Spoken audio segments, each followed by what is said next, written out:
Hey guys, welcome to the Week 11 recap.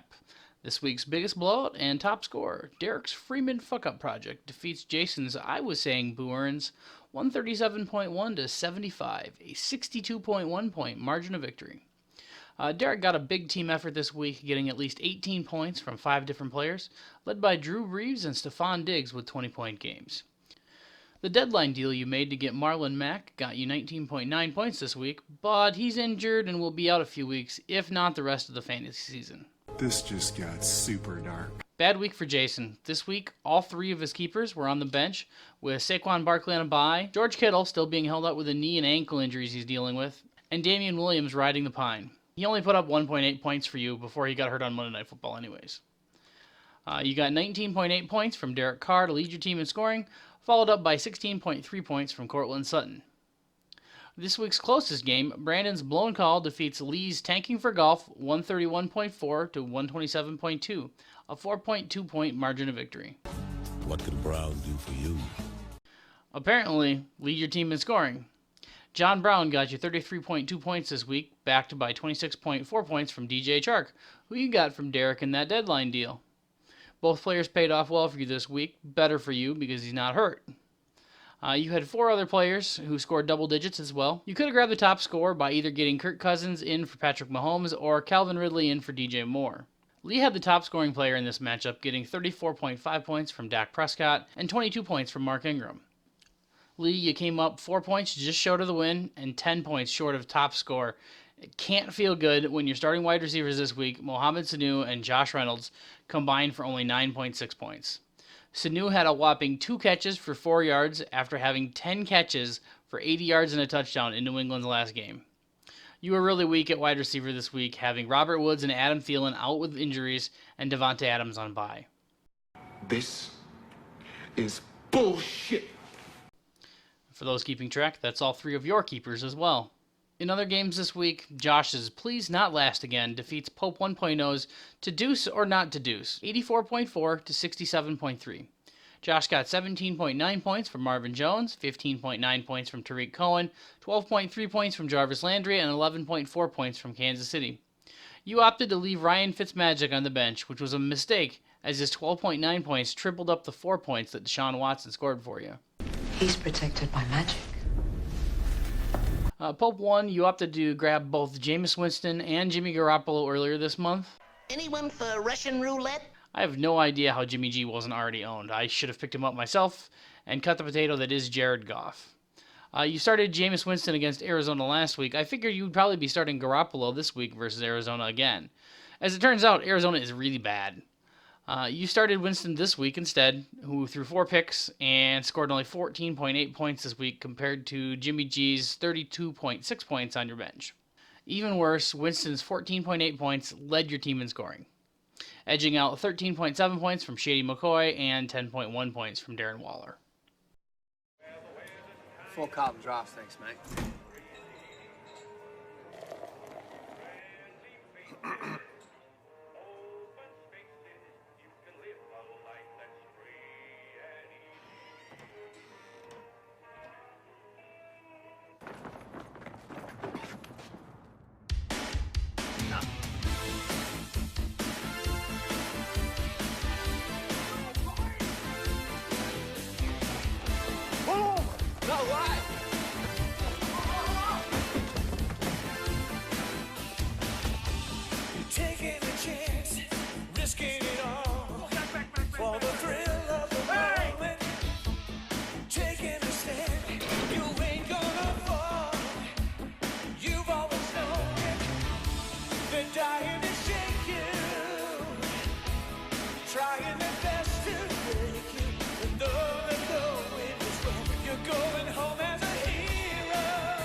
I would have kept doing the fake 30 for 30s, but most of the other ones that I found were actually like 5-minute mini documentaries rather than commercials.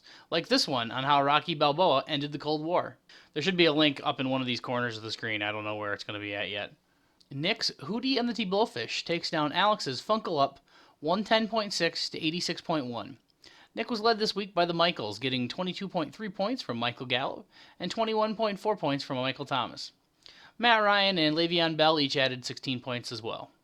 You continue your hot streak at tight end, getting a whopping 1.1 points from TJ Hawkinson. Somehow you've managed to average 3.6 points from your tight ends this season. Of the 11 games so far, you've managed to score 1.5 points or less in 7 of the 11 games.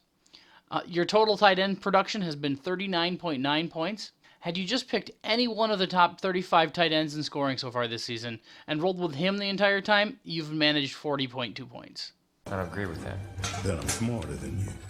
Alex, you got 17.2 points from Austin Eckler, 15.1 points from Jacoby Brissett, 13.9 points from Zach Ertz, and 13.5 from the Rams defense. You won the scoring battle of the benches this week, getting 38 points to Nick's 31, with Jamison Crowder leading the bunch with 16.1 points. You could have swapped him in for Juju and Larry Fitzgerald in for Emmanuel Sanders, but it still would have left you a few points short of catching Nick.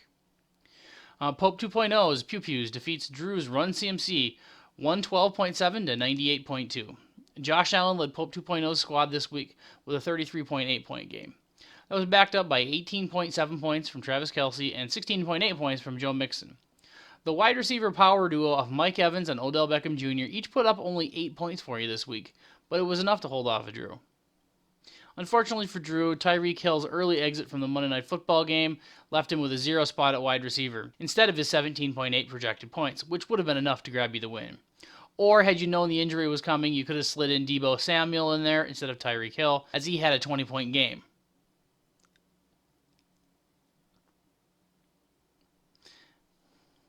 My notes here say that you got 246 points this week from CMC.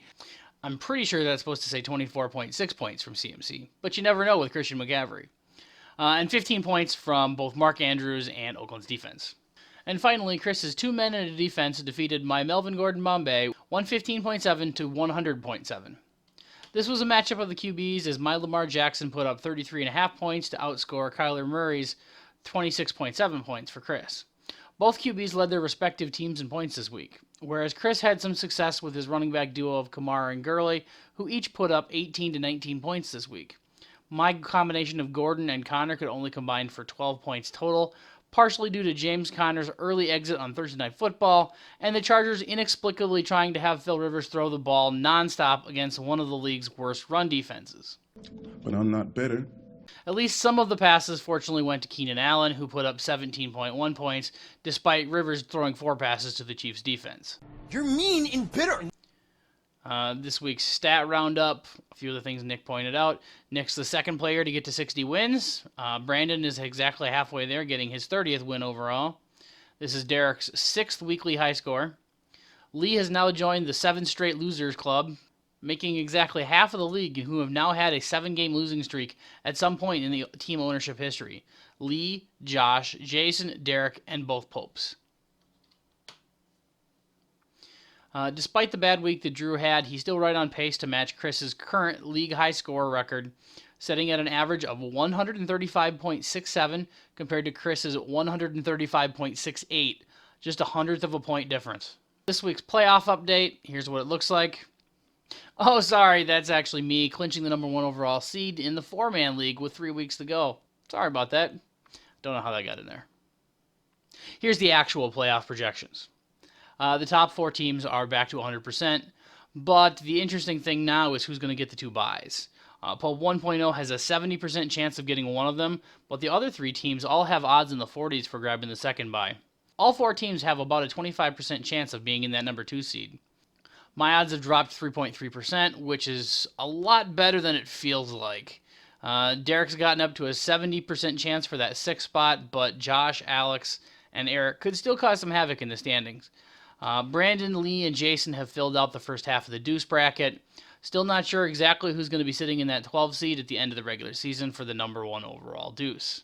This week's wager update, Jake Kumaro and the Packers were on bye this week, so he didn't put any catches up. Randall Cobb continues to catch a couple passes every week, adding 4 more this week to move that wager to 35-10 in favor of me. Baltimore is now 3 games up on the Steelers and 4 games up on the Browns after the Steelers lost to the Browns on Thursday Night Football. Of course, nobody remembers that because of the whole Myles Garrett helmet whack-a-mole situation. That's it for this week. Thanks for watching, and we'll see you for next week's recap.